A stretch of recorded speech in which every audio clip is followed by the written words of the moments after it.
नमस्कार दोस्तों, आप सभी का Hindi life line story 2.0 YouTube channel में दिल से स्वागत है।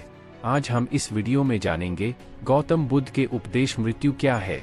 जानने से पहले इस वीडियो को लाइक और चैनल को सब्सक्राइब जरूर करें और बेल आइकन बटन को दबाकर ऑल पर सेलेक्ट कर लें ताकि कोई भी वीडियो इस चैनल पर डालूं तो नोटिफिकेशन सबसे पहले आपको मिले। तो चलिए शुरू करते हैं। बुद्ध की बताई गई बातें। बुद्ध को विष्णु का अवतार माना जाता है। अनेक पुराणों में उनका उल्लेख है। बुद्ध ने बताया कि मृत्यु सभी प्राणियों का अनिवार्य धर्म स्वभाव है, केवल गांव वालों का नहीं, केवल नगर वालों का नहीं, केवल एक कुल के लोगों का ही नहीं, यह तो देवताओं समेत सभी लोगों का धर्म स्वभाव है। ऐसा कोई उपाय नहीं कि जिससे मृत्यु न हो। जिसने जन्म लिया है वह मरेगा अवश्य। प्राणियों का स्वभाव ही मृत्यु है।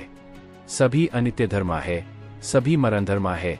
इस सच्चाई को जो नहीं समझते वे पुत्रों, पशुओं और धन संपत्तियों के प्रति आसक्त रहते हैं, मोह मूर्ता में बेहोश रहते हैं और जन्म जन्मांतरों तक बार बार मृत्यु के चंगुल में पड़े रहते हैं। छोटा हो या बड़ा, मूर्ख हो या पंडित, सभी मृत्यु के अधीन हैं। ये सभी मृत्युप्रायण हैं। मृत्यु और जरा से यह सारा संसार ग्रसित हो रहा है। यह तो लोक स्वभाव ही है। ऐसा समझकर आत्मज्ञ पंडित शोक नहीं करते। बुद्धिमान और विवेकी मनुष्य जरा, व्याधि, करण, क्षय और नाश का शिकार होने पर यथार्थ रीति से विचार करता है। यह देखकर कि इस विकार से तो जगत में कोई भी अछूता नहीं बचा, वह शोक नहीं करता। वह अपने अंतःकरण से शोक के उस विषाक्त बाण को खींचकर फेंक देता है, जिस बाण से बिद्ध मूर्ख मनुष्य अपनी ही हानि करते हैं। प्रमत्त आसक्त लोगों को मृत्यु बार बार आती है, उन्हें डराती है। जैसे नदी में एकाएक आई हुई बाढ़ गहरी नींद में सोए हुए गांव को बहा कर ले जाती है, वैसे ही इन प्रमत्त आसक्त लोगों को बार बार मृत्यु बहा कर ले जाती है। पके हुए फलों को जिस तरह डाल से नीचे गिर पड़ने का भय है, उसी तरह जन्मे हुए प्राणियों को मृत्यु का भय लगा रहता है। कुम्हार के गढ़े हुए मिट्टी के बर्तन का जिस प्रकार टूटने पर पर्यवसान हो जाता है, उसी प्रकार प्राणियों के जीवन का मृत्यु में पर्यवसान होता है। भीतर अनित्य बोध जगाने से मृत्यु दुख से मिल सकता है छुटकारा। कोई इस मोहनिद्रा से जागे, अपने भीतर अनित्य बोध जगाए, उद्यवय का दर्शन करे, तो ही जन्म जन्मांतरों के मृत्यु दुख से सदा के लिए मुक्त हो सकता है। प्रेम या मोहासक्ति से ही शोक उत्पन्न होता है और प्रेम से ही भय। प्रेम से जो मुक्त हो गया है उसे शोक कैसा और फिर भय कहाँ से होगा। इसी प्रकार राग, काम और तृष्णा से शोक तथा भय उत्पन्न होता है। इनसे जो विमुक्त है उसका शोक से क्या संबंध और फिर उसे भय कहाँ से होगा।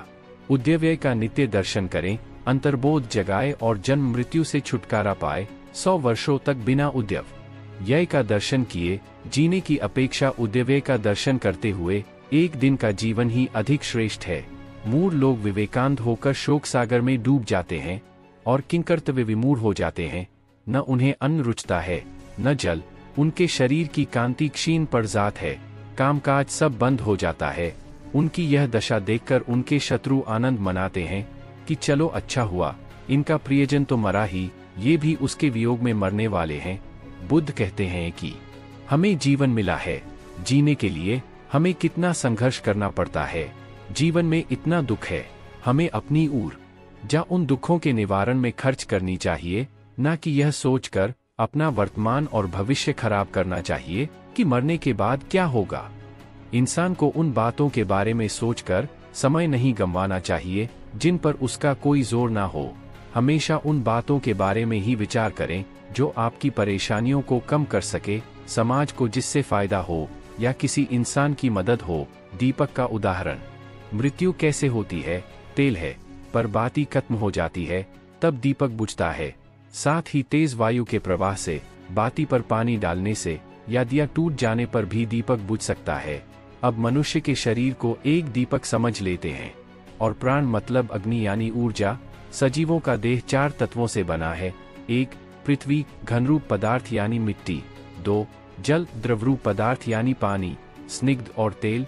3 वायु अनेक प्रकार की हवा का मिश्रण। 4 तेज ऊर्जा, ताप, उष्णता। इसमें से एक पदार्थ अलग कर देंगे, ऊर्जा और ताप का निर्माण होना रुक जाएगा, मनुष्य यह निष्क्रिय हो जाएगा। इसे ही मनुष्य की मृत्यु कहा जाता है। इस वीडियो से कुछ सीखने को मिला हो तो कमेंट में नमो बुद्धाय जरूर लिखें।